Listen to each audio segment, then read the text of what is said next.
Namaskaram and welcome to the seventh and the concluding episode of the BHAKTA series on the ALVARS. Today we shall look at the last of the Alvar Goshti, the great Tirumangai Alvar. He was also known by other names such as Neelan, Parakalan, Aliyan, and so on. He was a local chieftain of a region that comprised the town Tirumangai.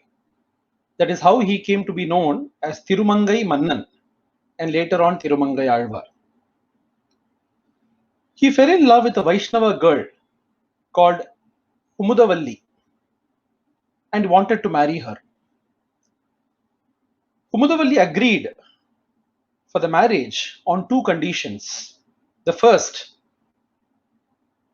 that Tirumangai Mannan would become a Vaishnava, would formally become a Vaishnava, and secondly, to reconfirm that he would have transformed into a Vaishnava, he had to feed 1008 Vaishnavas every day.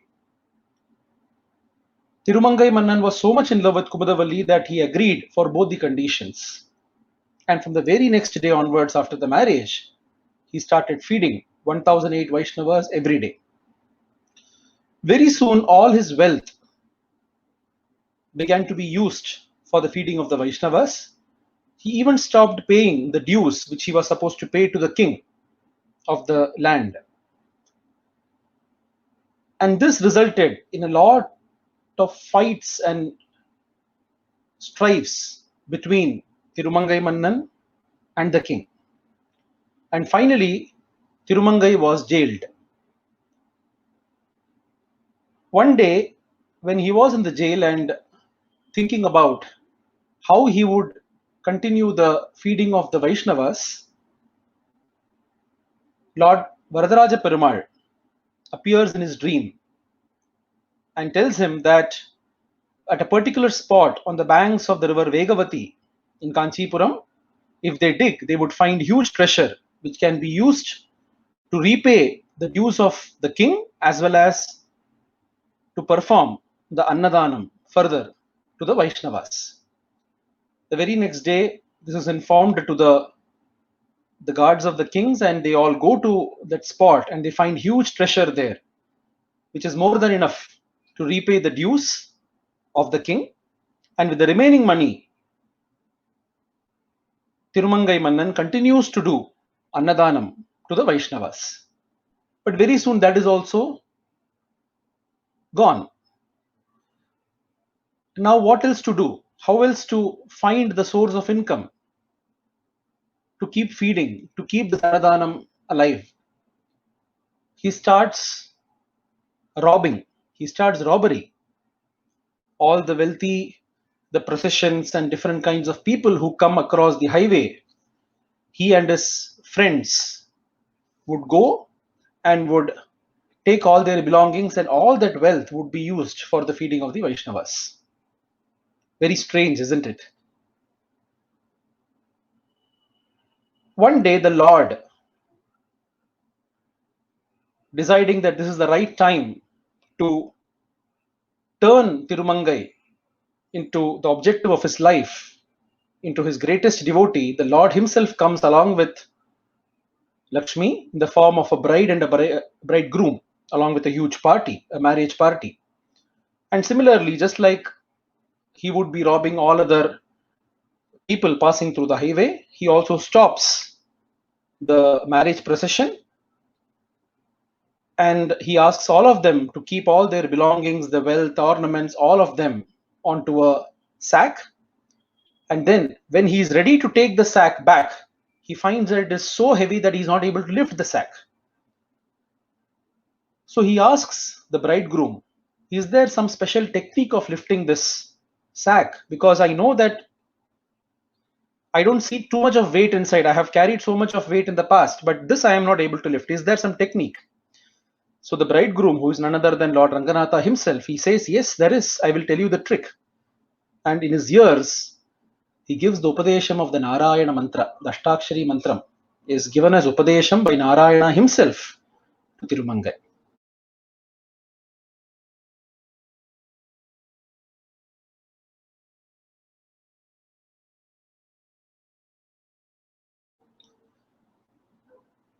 what to say.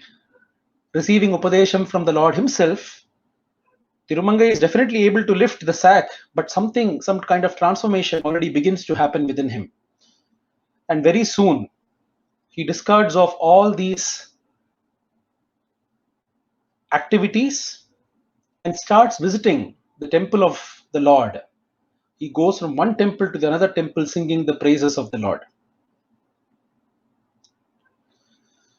The first guru for Tirumangai was his wife, who initiated him into this sampradaya. That is why we find all the images of Tirumangai that you find, Tirumangai Alva that you find in the temples is along with Mudavalli. So it's the husband and the wife, the Vigraham you find together.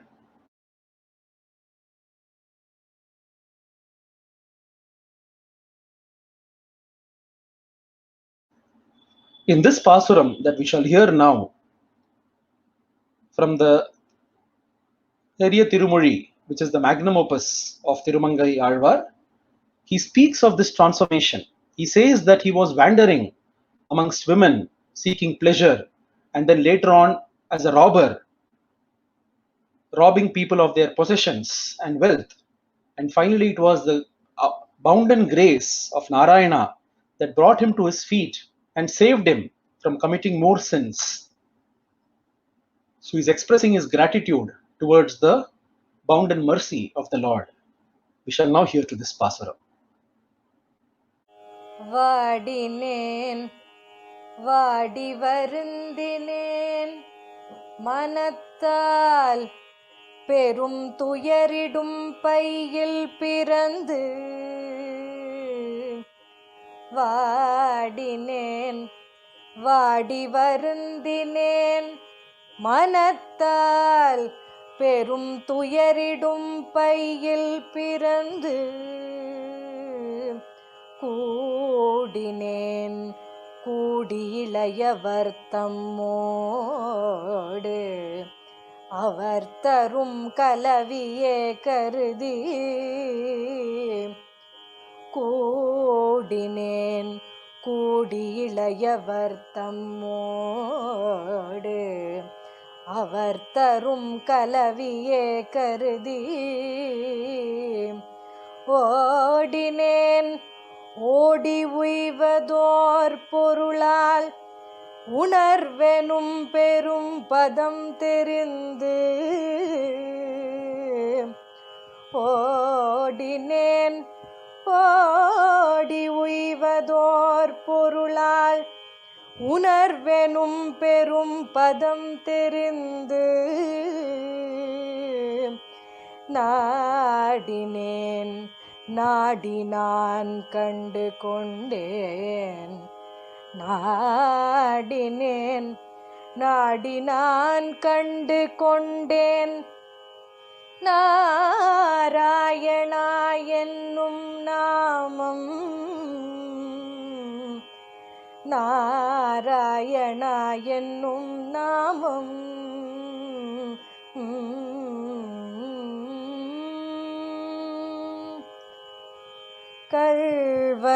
கல்வனேயானேன் படிறு செய்திருப்பேன் Kandava திரு தந்தேனேலும் கல்வனேயானேன்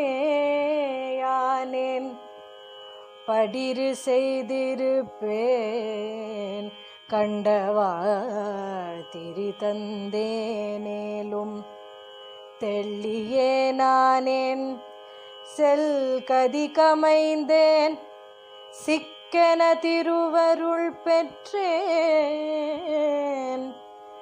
தெள்ளியே நானேன் செல் கதி கமைந்தேன் சிக்கென திருவருள் பெற்றேன் உள்ளெல்லாம் உருகி குரல் தொழுதேன் உடம்பெல்லாம் கண்ணநீர் சோர உள்ளெல்லாம் உருகி குரல் தொழுதேன் உடம்பெல்லாம் கண்ணநீர் சோர நல்லிருளவும் பகலும் நான் அழைப்பன் நல்லிருளவும் பகலும் நான் அழைப்பன் நாராயணா என்னும் நாமம், நாராயணா என்னும் நாமம், நாராயணா என்னும் நாமம்.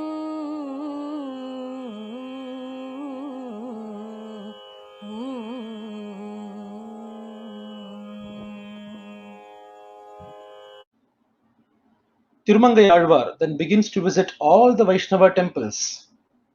In fact, among the 108 Divyadeshams, he has visited more than 80 Divyadeshams. Nearly 80% of the Divyadeshams have been visited by Tirumangai Alvar, and he has sung on the Lord in all these Divyadeshams. He is probably the only Alvar who has visited so many Divyadeshams and sung on the Lord in so many Divyadeshams. He finally arrives at Srirangam, where Ranganatha asks him to stay back and not travel any further. And he also asks him to renovate portions of the temple which need attention. It's believed that much of the Srirangam temple, a good part of the Srirangam temple, was in fact renovated by Tirumangai Alvar.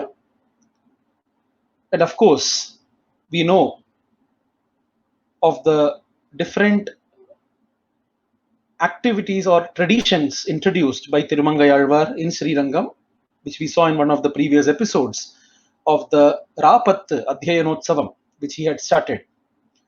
At this point, I would like to mention that the Periya Tirumozhi, which is the magnum opus work of Tirumangai Alvar, which is more than 1000 verses, is modeled very similar on the lines of the Tiruvalmozhi of Nammalvar, because Tirumangai Alvar seems to have been heavily influenced and extremely devoted to Nammalvar and especially to the work of Tiruvalmozhi. So you find a lot of similarity in the construction and the structure of these two works. Both of them are more than 1000 verses. And his devotion to Nammalvar is also evident in his instituting of the Rapat Adhyayanotsavam, the 10-day chanting or singing of the Tiruvalmozhi in front of Namperumal, starting from the Vaikunta Ekadashi day onwards and ending with the Alvar Moksham, which we saw in one of the previous episodes. Not just the aspect of devotion, we have seen the aspect of devotion primarily among the Pasurams of the Alvars. In Tirumangai Alvars, some of the Pasurams, you also find his great adeptness and mastery over dhyana and yoga, over the steps and practices of dhyana and yoga. One such Pasuram we shall now hear to, which belongs to one of his works called Tirukurundandagam. So we shall hear to this Pasuram now. Ilaipinai iyakkam நீக்கி இருந்து முன் இமையை கூட்டி, இளைப்பினை இயக்கம் நீக்கி இருந்து முன் இமையை கூட்டி, அளப்பில் புலனடக்கி அன்பவர் கண்ணே வைத்து, அளப்பில் புலனடக்கி அன்பவர் கண்ணே வைத்து, துலக்கமில் சிந்தை செய்து தோன்றலும் சுடர்விட்டாங்கே, துலக்கமில் சிந்தை செய்து தோன்றலும் சுடர்விட்டாங்கே, விளக்கினை விதியில் காண்பார் மேன்மையை காண்கிற்பாரே, விளக்கினை விதியில் காண்பார் மேன்மையை காண்கிற்பாரே.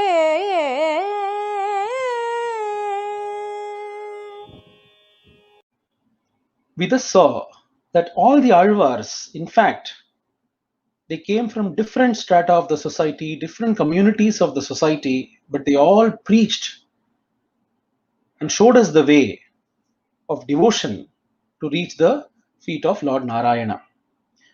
At this time, I'm reminded in the Narada Bhakti Sutra, Narada Maharshi says, Nasti Teshu Jati Vidya Rupa Kula Dhana Kriyadi Bhedaha. In Bhakti, there is no distinction or differentiation or discrimination based on Jati, on Vidya, that is knowledge, on Rupa, on the form, on Kula, what kind of lineage you come from, on Dhana, how wealthy you are, or Kriya, or what kind of activities you have done. All these don't matter. What matters is only your devotion to the Lord, your extreme love to the Lord. And that is exactly, it applies completely in the case of the Alvars. You find Alvars such as Periyalvar, Andal, Tondaradipudi Alvar, all of them coming from the Brahmin community. The initial Alvars are believed to have been mysteriously they appear on the scene. The initial three Alvars. We also saw Tiruppan Alvar belonging to the Panar community, Kulashekara Alvar being a Kshatriya, Tirumangai Alvar belonging to a Kalvar community, a community of robbers. So different such backgrounds they all came from, but their ultimate aim was only one, reaching the feet of the Lord and showing us the way to reach the feet of the Lord. We thus spent the last 7 days in hearing the Divya Charitram of all these Alvars and hearing to their a glimpse of their Pasurams set to some great soulful music. May the Alvars shower their grace on all of us, and through them may we also attain the feet of Lord Narayana. Thus we conclude the 7-episode series on the Alvars.